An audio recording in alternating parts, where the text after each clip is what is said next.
High friends, welcome to Jisha's flavours. ഇന്ന് easy ആയിട്ടുള്ള ഒരു ബ്രേക്ക്ഫാസ്റ്റ് റെസിപ്പിയാണ് ഞാൻ കാണിക്കുന്നത്. ബ്രെഡും മുട്ടയും വെച്ചിട്ടാണ് നമ്മൾ ഈ ബ്രേക്ക്ഫാസ്റ്റ് റെസിപ്പി തയ്യാറാക്കുന്നത്.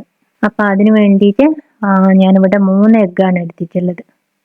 ഒരു ബൗൾ എടുത്ത ശേഷം നമുക്ക് ആദ്യം 3 എഗ്ഗും ഇതിലേക്ക് പൊട്ടിച്ചൊഴിക്കാം. അതിനുശേഷം നന്നായിട്ട് മിക്സ് ചെയ്തെടുക്കുക. ഇനി ഇതിലേക്ക് കുറച്ച് വെജിറ്റബിൾസ് ആഡ് ചെയ്ത് കൊടുക്കുന്നുണ്ട്. ആദ്യം നമുക്ക് പൊടിയായിട്ട് അരിഞ്ഞ ക്യാരറ്റ് ചേർത്ത് കൊടുക്കാം. അതിനുശേഷം സവാള ചേർത്ത് കൊടുക്കാം. ഇവിടെ ഒരു ചെറിയ സവാളയാണ് ഞാൻ എടുത്തിട്ടുള്ളത്. ഒരു ചെറിയ തക്കാളി ചെറുതായിട്ട് കട്ട് ചെയ്തതിന് ശേഷം ചേർത്ത് കൊടുത്തിട്ടുണ്ട്. അതേപോലെ ഒരു ക്യാപ്സിക്കത്തിൻ്റെ 1/4 ഭാഗം അതും പൊടിയായിട്ട് അരിഞ്ഞതിന് ശേഷം ചേർത്ത് കൊടുക്കാം. ആവശ്യത്തിനുള്ള ഉപ്പും കുരുമുളക് പൊടിയും ചേർത്തതിന് ശേഷം നന്നായിട്ട് മിക്സ് ചെയ്തെടുക്കുക. ഇവിടെ 1 ടീസ്പൂണോളം കുരുമുളക് പൊടി ഞാൻ ചേർത്ത് കൊടുത്തിട്ടുണ്ട്. നിങ്ങൾക്ക് പച്ചമുളകും കൂടെ ചേർത്ത് കൊടുക്കണമെങ്കിൽ കുരുമുളക് പൊടിയുടെ അളവ് കുറച്ചതിന് ശേഷം പച്ചമുളകും കൂടെ കട്ട് ചെയ്ത് ചേർത്ത് കൊടുക്കാം. ഇനി നമുക്കിതിലേക്ക് ഒരു 1/2 ഗ്ലാസ് പാൽ ഒഴിച്ചു കൊടുക്കുന്നുണ്ട്. അതിനുശേഷം വീണ്ടും നന്നായിട്ട് മിക്സ് ചെയ്തെടുക്കാം. നമുക്ക് ബ്രെഡിൻ്റെ ഓംലേറ്റ് തയ്യാറാക്കാം. അതിന് വേണ്ടിയിട്ട് പാൻ വെച്ചതിന് ശേഷം സ്റ്റവ് കത്തിച്ച ശേഷം പാൻ വെച്ച് കൊടുത്തിട്ടുണ്ട്. അതിലേക്ക് ബട്ടർ ഇട്ട് കൊടുക്കാം. 1 ടീസ്പൂണോളം ബട്ടർ ഇട്ട് കൊടുത്തിട്ടുണ്ട്. അതിനുശേഷം ബ്രെഡ് ഇതിലേക്ക് വെച്ച് കൊടുക്കാം.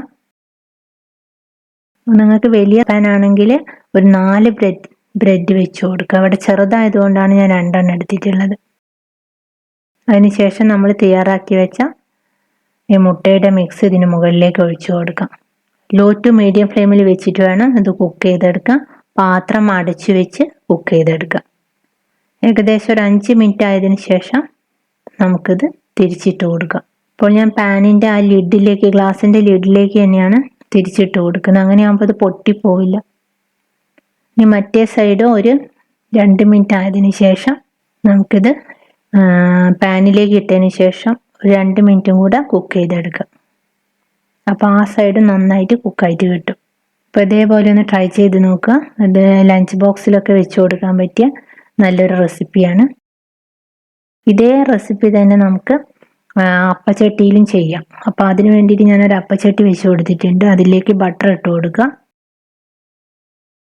മുട്ടയുടെ മിക്സ് ഇതിലേക്ക് ഒഴിച്ചു കൊടുക്കാം.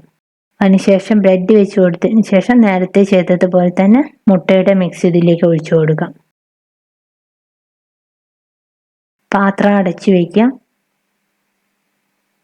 ലോ ടു മീഡിയം ഫ്ലെയിമിൽ തന്നെ വയ്ക്കുക. അതിനുശേഷം നമുക്കിത് തിരിച്ചിട്ട് കൊടുക്കാം. ഇങ്ങനെ ചെയ്യുമ്പോൾ നമുക്ക് ഒരു ബ്രെഡാണ് വെച്ച് കൊടുക്കാൻ പറ്റുന്നത്. 2 സൈഡ് നന്നായിട്ട് കുക്കായതിനു ശേഷം നമുക്കിത് എടുത്ത് മാറ്റാം. അപ്പോൾ 2 രീതിയിലും ഞാനിപ്പോൾ ഇവിടെ ചെയ്ത് കാണിച്ചിട്ടുണ്ട്. നിങ്ങൾക്ക് സൗകര്യമുള്ള രീതിയിൽ ചെയ്തെടുക്കാം. അപ്പോൾ എല്ലാവരും ട്രൈ ചെയ്ത് നോക്കുക.